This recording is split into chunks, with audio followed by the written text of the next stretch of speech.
So glad you could be here for another great episode of the Broadway show. I'm Tamsen Fadal. Let's get started. Okay, so this is one of the most anticipated musicals of the new Broadway season. It's Kimberly Akimbo. It's a story of a 16-year-old girl who has a rare and fictional rapid aging disease.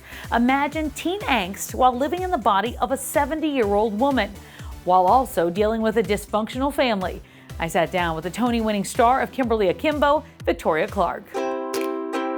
Let's jump in and talk about it because people are really excited to see this when you start in previews, then eventually for opening in November. How are you feeling? I'm terrified, super excited, and yeah, a little scared. Talk about this story. Did you say like, listen, I can't wait to get back to the stage, or this story is a reason I want to go back to the stage? Really, it's the latter. I had been doing mostly directing and doing some writing. I know you've been writing as well, and I have a lot to say right now in my life, and so it would take a really special show for me to go back on stage and feel like I can channel something that I myself would want to express. And the show is doing it to a T. So it's talking about how precious life is. And I'm approaching, that age where every moment counts, and I could never have said it better than David Lindsay-Abaire and Janine Tesori. So I'm so fortunate to be able to use their words to say what's in my heart. I think everyone is kind of looking at life like that now. I think the past 2 years did it. I think as we celebrate another birthday or dread another birthday, whichever way we go, we know that life is precious. And at some point we're not going to be here, and we want to appreciate every moment. Is that what this show does to you every night? Yes. I'm the oldest person in the cast. The people that play my parents, Bonnie Milligan plays my aunt, Stephen Boyer plays my father, Ali Mazzi plays my mom. They're all at least 20 years younger than I am. And then the kids in high school are, a good 20 plus years younger than that group. So we're really a 3-generation cast. And so it's very touching for me to be in the room with them and to see them kind of grow up.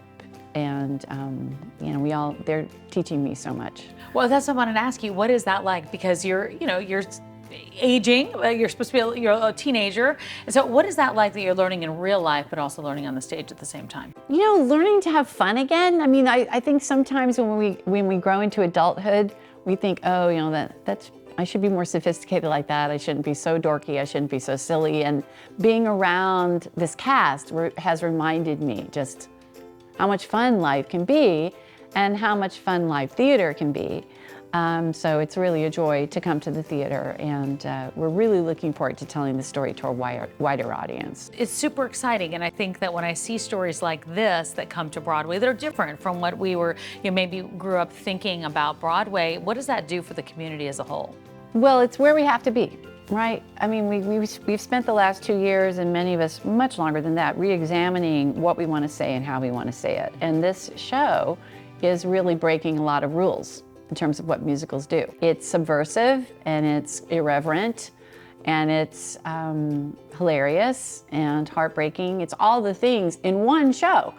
I mean, I just can't think of a show that has as many threads, emotional threads pulling through it as this. It's really complex. The major vibration, the major theme is the joy and the humor. Because I feel like you have so many different things going on. You've got the teen, you've got who you really are. I mean, that is all part of it. And then you've got the teen that is aging in a different way. So I feel like you've got 3 characters inputting all at the same time. Right, and it's a very interesting thing to play as an actor, because I don't think the audience thinks for 1 minute, well, that's an actual teenager.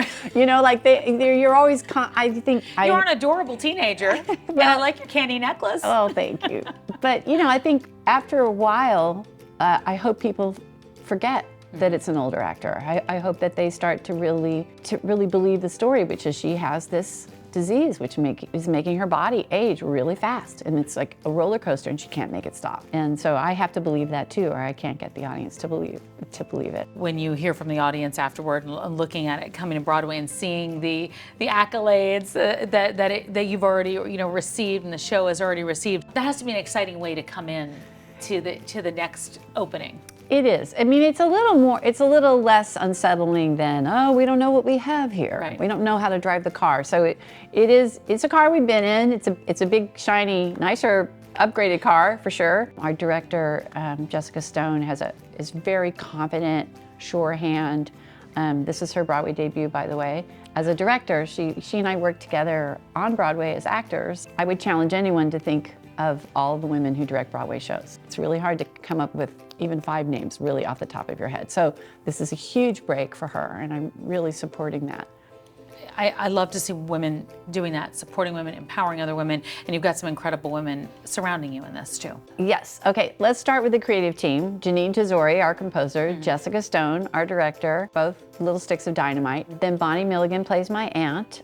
She has probably the most powerful belt voice I've ever heard in my whole life, which is saying something because I've been around a while. Ali Mazzi was in Wicked for a long time playing Galinda. She's hilarious, also has an incredible singing voice, and they're both beautiful actresses. And then the 2 younger women in the show, Nina White and Olivia Elise Hardy, are both also just like they just graduated from college a couple of years ago. They were in the same class, University of Michigan.